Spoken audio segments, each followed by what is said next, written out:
Welcome to the deep dive. Okay, today we're setting aside the usual scroll. We're going deep into one small but really powerful book. James Allen's As a Man Thinketh. That's right.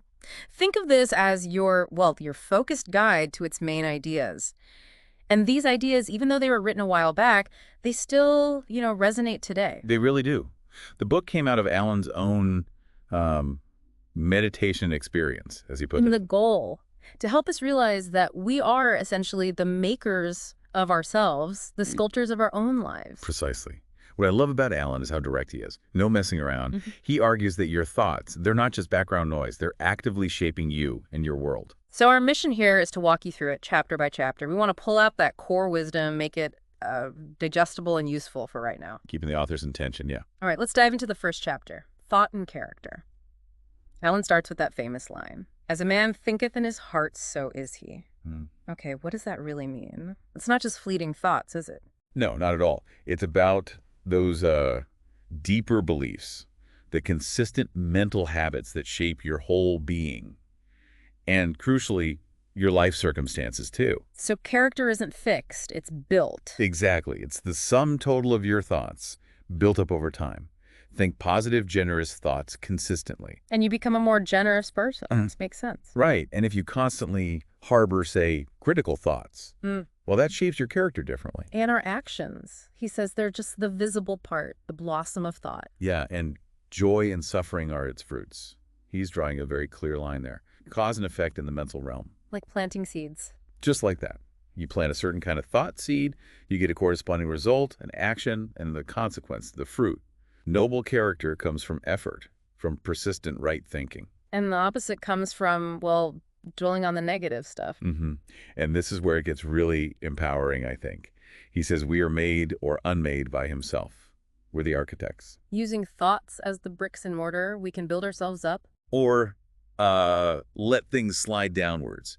The potential for divine perfection, as he calls it, or the descent, it all starts with thought. He calls man the master of thought, the molder of character, and the maker and shaper of condition, environment, and destiny. That's huge. It puts the power squarely in our hands, doesn't it? A lot of agency. But he adds a nuance, right? Even when we're weak or struggling, we're still the master. He's a foolish master, perhaps. Until we wake up and consciously start using these laws of thought. It's not about blaming ourselves, but about understanding the mechanics. So how do we learn these laws? Well, Alan says it requires application, self-analysis, and experience. You have to actually do the work. Look inwards. Pay attention to your thoughts and see how they connect to your life. Exactly. Like mining for gold or diamonds, he says. It takes effort, honesty. You have to dig deep. Okay, so thoughts shape character. Now let's move to the next bit, the effect of thought on circumstances. He uses that analogy of the mind as a garden. Ah, yes, the garden analogy. It's brilliant, isn't it? Your mind, like a garden, will always produce something if you don't actively plant good seeds, positive thoughts. Then the weeds, the negative, useless thoughts just take over naturally. Right. It highlights that passivity isn't an option if you want a cultivated mental life. You need to be actively gardening in there. Weed out all the wrong, useless, and impure thoughts, he says, and consciously cultivate the flowers and fruits of right, useful, and pure thoughts. It's an ongoing job. And here's the critical link. Our circumstances, our external world, are a reflection of that inner garden. Thoughts, character, circumstances, they're all linked. But he does clarify, right? It's not like your current situation defines your whole character perfectly. No, exactly. But it is connected to some vital thought element within you. Often, he suggests, circumstances are feedback. They're lessons. He says every man is where he is by the law of his being. The thoughts which he has built into his character have brought him there. Wow, no chance involved. Zero chance, according to Alan. Everything stems from that inner state, even feeling stuck or out of place. And those circumstances, the challenges, they're there to teach us something. That's his view. Once you learn the spiritual lesson a circumstance contains, he believes, it tends to change or fade away. It's all about growth. So we shift from feeling like victims of circumstance To becoming a creative power. By taking command of the inner world of thought, you start shaping the outer worlds. And he claims you can see this happen. People who work on themselves practice self-control. Their outer lives tend to shift accordingly. It's like the universe responds. He says the soul attracts what it secretly loves, fears, or dwells upon, and circumstances become the means. Every thought seed bears its own fruit in opportunities and situations. Good thoughts, good fruit. Bad thoughts, bad fruit. Simple but profound. And he adds that both pleasant and unpleasant conditions contribute to our ultimate good because we learn from the harvest. Our dominant thoughts, our aspirations, they eventually just manifest through laws of growth. Yes, laws of growth and adjustment. It's not magic. It's a natural unfolding based on what we consistently cultivate inside. And he applies this to tough situations too, like poverty or crime. Not fate, but thought patterns. Yes, rooted in negative thinking habits. Just as virtue stems from cultivating virtuous thoughts, circumstances reveal us, they don't make us. We attract what we are, not just what we want. That's a key distinction. Our inner state is consistently being mirrored back to us. That divinity that shapes our ends is within us, our own thought power. He uses that imagery of thoughts and actions as jailers of fate, if they're negative. Or angels of freedom if they're noble. We earn what we get. So just railing against your circumstances is pointless if you don't look at the thoughts causing them. He gives examples, right? The person avoiding work, the rich person overindulging. Yeah, the dishonest employer too. In each case, their own desires and thought patterns, often unconscious, create the very problems they dislike. But he also warns against judging others just by appearances. The soul is complex. True. But he stands firm on the great law being absolutely just. Good leads to good, bad leads to bad. Suffering, he argues, is a sign you're out of harmony with yourself. And its purpose. Purification. To burn away the negativity until you reach inner purity. Suffering ceases when purity is achieved. He contrasts suffering, mental disharmony, with blessedness, mental harmony. And blessedness isn't just about money, right? Not at all. It's the true measure of right thought. Indigence and indulgence are both extremes of wretchedness stemming from mental disorder. Real well-being is happiness, health, prosperity, inner and outer harmony. Growth starts when we stop blaming things out there. And look for the hidden justice within. Adjusts the mind, and the world starts to look different, interact differently. He really believes the universe is governed by law. Write yourself, and the universe writes itself around you. And you can test this yourself. Yes, through self-watchfulness. Radical changes in thought can lead to surprisingly quick changes externally. Thoughts aren't secret.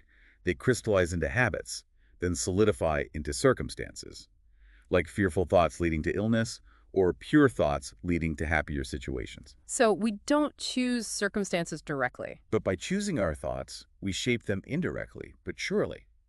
Nature helps the thoughts we nurture most, bringing related opportunities. Okay, let's shift gears to the body. Effective thought on health in the body. This is a very direct link he makes. Very direct. He starts by saying the body is the servant of the mind. It obeys our thoughts, whether we choose them consciously or they run automatically. So negative thoughts literally lead to decay and disease. That's his assertion. While glad and beautiful thoughts promote youthfulness, vitality, beauty, it's a powerful mind-body claim. Disease and health are rooted in thought. He mentions fear. Yeah, he says fear can kill as surely as a bullet sometimes. Chronic fear wears the body down, making it vulnerable. Impure thoughts, he argues, harm the nervous system. Whereas strong, pure, happy thoughts build a strong, graceful body. The body responds to our dominant thoughts. Our thought habits leave their mark physically. Unclean thoughts lead to, like, impure blood, a defiled body. That's the connection he makes. A pure fountain of thought cleanses the life and body. Change the source, change the stream. And diet alone isn't enough. Not without changing the thoughts behind it. Pure thoughts, he believes, naturally lead to cleaner habits, less desire for impure things. Inner purification is key. More important than just external cleanliness. Much more. He even suggests that people with strong, pure thoughts are less vulnerable to things like microbes. It's about inner resilience built by the mind. So guard the mind to protect the body, beautify the mind to renew the body. Exactly. He points out how things like malice, envy, disappointment rob the body of health and grace. They show up on the face, he says, a sour face, wrinkles etched by negativity. He contrasts the older woman with a bright face due to her disposition. With the younger man whose face is drawn and aged by passion and discontent. Yeah. Vivid examples. Like a house needs fresh air, the body needs positive thoughts. Thoughts of joy, goodwill, serenity. You have to let them in.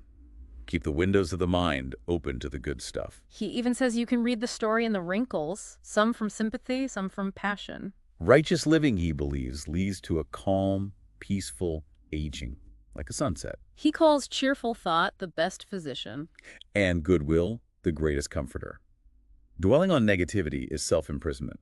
Thinking well of all, thinking kindly towards others, that opens the portals of heaven, brings peace. Moving on to thought and purpose. This feels crucial for actually doing something with these ideas. Absolutely. Linking thought with purpose is key for any kind of intelligent achievement. Aimless thought, he calls it a vice. It leads nowhere good. People without a central purpose are more vulnerable. To worries, fears, self-pity, all those things, they're signs of weakness, he argues, and lead to failure, unhappiness, loss, because there's no guiding principle. So the advice is find a legitimate purpose. Make it your focus. Conceive it. Set out to accomplish it. Make it your supreme duty. Doesn't matter if it's spiritual or worldly, the point is the focus. It builds self-control, concentration. Even if you fail sometimes. Especially then. The strength of character gained through the effort is the real success, he says. It's the foundation for future wins. And if you don't have a big purpose yet, just focus on doing your current duties perfectly. Whatever's in front of you, that gathers your thoughts, builds resolve, develops energy. From there, the potential is limitless. even the weakest person can grow strong. If they believe in effort and start practicing right thinking, yes, little by little, replace aimlessness with purposeful thought. And that shifts you into a different category of people. Yes, among those who see failure as just part of the path to success, who learn to use all conditions, good and bad, to serve their higher goals. He advises mentally charting a course, right? And shutting out doubts and fears. Absolutely. See them for what they are, disintegrating elements. They break down your resolve, divert you, lead you astray. The will to do comes from believing you can do. Exactly. Doubt and fear attack that very belief. They're the great enemies of knowledge and progress. Conquer them, and you conquer failure. Your thoughts then align with power. Yes, difficulties are overcome, goals are reached. Thought, when fearlessly linked to purpose, becomes a truly creative force. You go from being a bundle of scattered thoughts to a conscious wielder of mental power. Okay, next chapter. The thought factor in achievement. This really hammers home the responsibility aspect. It really does. He states flat out, all achievement, all failure comes directly from your own thoughts. Responsibility is absolute. The universe is just, he says. Your strength, your weakness, your purity, your impurity, they are yours. You made them. Only you can change them. Same for your condition, your suffering, your happiness. It all evolves from within. As he thinks, so he is. As he continues to think, so he remains. Powerful stuff. And it means you can't truly fix someone else, can you? You can help someone who's willing to be helped. But ultimately, the weak person has to build their own strength. No one can change another's condition fundamentally. Right. He even reframes the oppressor-oppressed dynamic. It's not just one side's fault. Often, he suggests, it's cooperation and ignorance. Both are trapped by certain thought patterns. But if you conquer your own inner weakness, your own selfishness, You step outside that whole dynamic. You become free. Neither oppressor nor oppressed. progress and achievement come from lifting your thoughts. Staying stuck comes from refusing to lift them. Simple as that, in his view. Even for basic worldly success, you have to lift your thoughts above, say, slavish animal indulgence. You need some sacrifice of selfishness to plan and execute effectively. So worldly success is proportional to how much you sacrifice confused thinking and focus. Yes, focus on plans, develop resolution, self-reliance, and the higher the thoughts you bring in honesty, magnanimity, the greater and more lasting the success. The universe favors the virtuous, he insists, despite appearances. And intellectual achievement. Same principle. Thoughts dedicated to seeking knowledge or truth.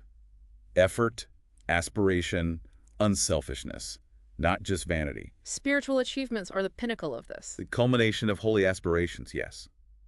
Consistent noble thought leads to wisdom, noble character, positive influence, blessedness. Achievement is the crown of effort, the diadem of thought. Requires self-control, resolution, purity. Righteousness, well-directed thought, all the positive qualities lead upward. Negative qualities lead downward. But you can fall back, even after success. Absolutely. If you let selfishness, doubt, negativity creep back in. Victories won by right thought need constant vigilance to maintain. Many relax after success and then falter. It's the same law for all achievement, just different goals. Exactly. Definitely directed thought. And the greater the attainment, the greater the sacrifice of lower thoughts required. Now for visions and ideals, this feels really inspiring. He calls dreamers the saviors of the world. It's a beautiful chapter. He argues that these visions, these ideals, are what truly nourish humanity, especially through hard times. Ideals are the previews of future realities. Composers, sculptors, poets, they are the makers of the afterworld. Yes, building the heavens of the future. Their existence beautifies the world. Without them, he says, humanity would perish. And if you cherish a vision, an ideal, you will realize it, like Columbus, Copernicus. That's his conviction. If you hold on to that inner picture, that high aspiration, and stay true to it, you will eventually manifest it. So cherish your visions, the music in your heart. Because they will build your life, create delightful conditions, heavenly environments, if you remain true to them. Desire leads to getting, aspiration leads to achieving, pure dreams won't be starved. Ask and receive. Dream lofty dreams, and as you dream, so shall you become. Your vision is a promise. A promise of what you will one day be. Your ideal is a prophecy of what you will eventually unveil. Every great achievement started as a dream. Like the oak and the acorn, the bird and the egg. Exactly. Dreams are the seedlings of realities. And if your circumstances feel wrong, they won't last if you hold on to an ideal and strive for it. Inner change demands outer change. He tells that story about the poor youth. Yes, who dreamed of intelligence, refinement, liberty, despite his grim surroundings. His mind transformed first, then opportunities started appearing that matched his growing powers, and eventually he became influential, realizing that youthful vision. And he speaks directly to us, the listeners, saying, we will realize our heart's vision. Base or beautiful, yes. You gravitate towards what you secretly love most. You get the exact results of your thoughts. You rise or fall with your controlling vision. He quotes Stanton Kirkham Davis, too, about unexpected breakthroughs. Right. How someone seemingly stuck, like an accountant, can suddenly blossom into a writer, or a shepherd becomes a master artist when their inner development aligns with their ideal, regardless of the current job. But many people don't see the struggle behind success. No, the thoughtless, ignorant, and indolent, as he calls them, see only the result and call it luck or chance. They miss the voluntary sacrifices, the struggles, the faith, the effort that went into realizing the vision. It's always effort and result. Strength of effort equals strength of result. No chance. Gifts, powers, successes, they are all thoughts completed, objects accomplished, visions realized. It all comes back to thought and effort. So the vision you glorify, the ideal you enthrone in your heart, that builds your life. That's who you become. Beautifully put. And that leads perfectly into the final chapter, serenity. Calmness of mind. He calls it a beautiful jewel of wisdom. And says it's the result of long, patient effort and self-control. It shows experience, a deep understanding of thought's laws. When you understand yourself as a thought-evolved being, you understand others better too. Less fuss, less judgment, less grief, more poise, restfulness, serenity. And the calm person has more influence. Yes, because they've learned to govern themselves. They know how to adapt to others. People feel their strength, respect it, learn from them. Calmness boosts success, power for good. Even in business, calmness pays. The strong, calm person is loved, revered, like a shelter. A tranquil heart, a balanced life that peace remains, regardless of the storms outside. Serenity is the last lesson of culture, the fruitage of the soul, worth more than gold. He contrasts this with people who sour their lives with bad temper, lack of control. And asks if most people ruin their lives and happiness this way. He sees humanity often tossed about by uncontrolled passion, grief, anxiety, doubt. Only the wise person who has controlled and purified their thoughts can command the winds and storms within their own soul. But he ends with hope, right? For the tempest-tossed soul. Yes. He assures them those isles of blessedness and the sunny shore of their ideal are real and waiting. He urges you to keep your hand firmly on the helm of thought. Awaken the commanding master within self-control, right thought, calmness. And speak peace to your own inner turmoil. Peace, be still. A powerful ending. So, wrapping up our deep dive into As a Man Thinketh, the core message is undeniable, isn't it? Our thoughts are incredibly powerful. They shape everything. Character, circumstances, health, purpose, achievements, visions, and finally, our potential for serenity. Understanding these principles really gives you, the listener, a sense of your own power, but also your responsibility. Absolutely. It's not just passive understanding, though. Alan emphasizes application, self-analysis. It's an ongoing journey. A journey of reflection and exploration. Maybe of a final thought to leave you with, building on Alan's garden analogy. Take a moment today. Consider what specific thought seeds you are actively planting and nurturing in your own mind garden right now. What kind of harvest are you setting yourself up for?